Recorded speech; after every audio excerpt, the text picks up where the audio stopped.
Hey everybody, Terry Bradley here, simpleswingthoughts.com. Welcome to the video on how to get more club head speed. Okay, now, one of the major issues with club head speed is the fact that our clubs get stuck behind us. Now, stick around to the end of this video and we're going to break down Rickie Fowler's new swing into 4 slides and show you exactly how he's getting that club more on plane out here and getting through the ball and hitting just killer drivers, especially if you saw him play Sunday at the Players. But here's how it's happening. Okay, when we think of the takeaway, we have to really respect that this is what starts the whole swing. And let me just get closer to the camera here. Now, on the takeaway, you've got to set your grip and your posture, but when you take the club off the ball, the first 8 inches, notice how my wrists are not moving. There's no inflection in my wrist at all.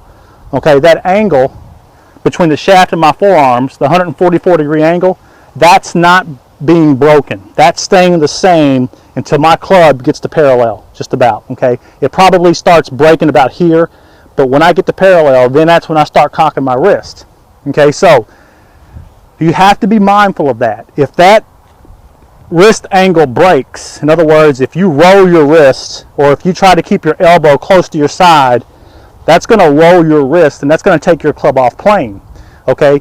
Your right elbow has to clear your right side for it to do what? For it to rotate and then drop back on plane, okay?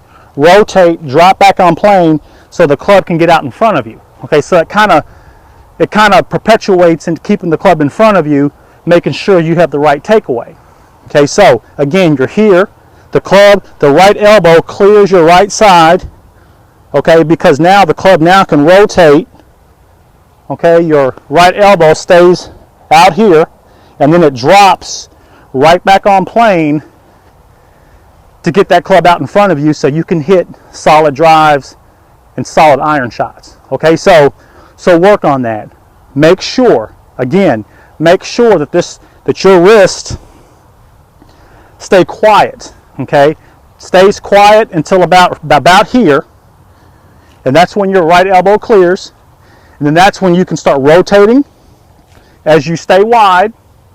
Okay, then when you come down, what happens is that elbow stays on plane, it gets out in front of you, and then you hit solid shots.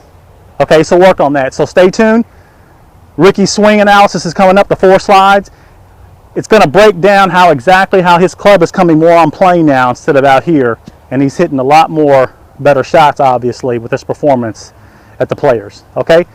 Terry Bradley, simpleswingthoughts.com. For those of you who are coming to us from YouTube, please put your name and email address in the box below this video. Get more coaching videos on how you can become a 2-6 golfer and start playing great golf right away. Okay? Talk to you soon.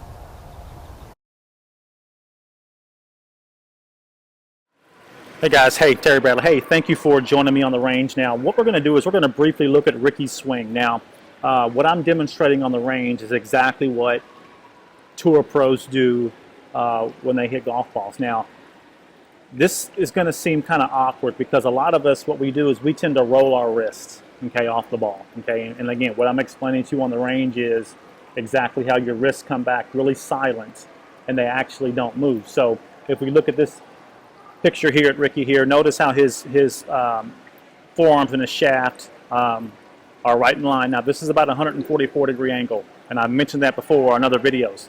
Now notice how he comes a little further up the ball, and notice how that shaft angle and that forearm are still staying the same. Now what that means, guys, is those wrists are not turning at all. They're coming off like stone, okay? It almost feels like you're a robot, okay? There's absolutely no wrist inflection coming off the ball until you get to parallel. Now on this video here, I'm sorry, on this slide here, notice now as he gets to parallel, his club is now starting to go straight. Now, as soon as he hits that parallel, notice what happens. Okay, what happens is, and let me expand this a little bit for you. What happens is now the club has come off that plane. Okay, there was his forearms, there was his club, and we tracked it all the way back. Now, as soon as he hits parallel, now he rotates his wrists. Okay, but you don't rotate your wrists until that club gets to parallel. Okay, until that club gets to parallel, those wrists are so quiet that literally you feel like a machine. Okay, now but notice this. Notice how his club shaft here, with the red line of address, is about equal to the rotation of the club shaft on his backswing. Okay, it simply means that his club's on plane. It's going to come down square, and now all he has to do now is keep his head behind the ball and hit through the ball.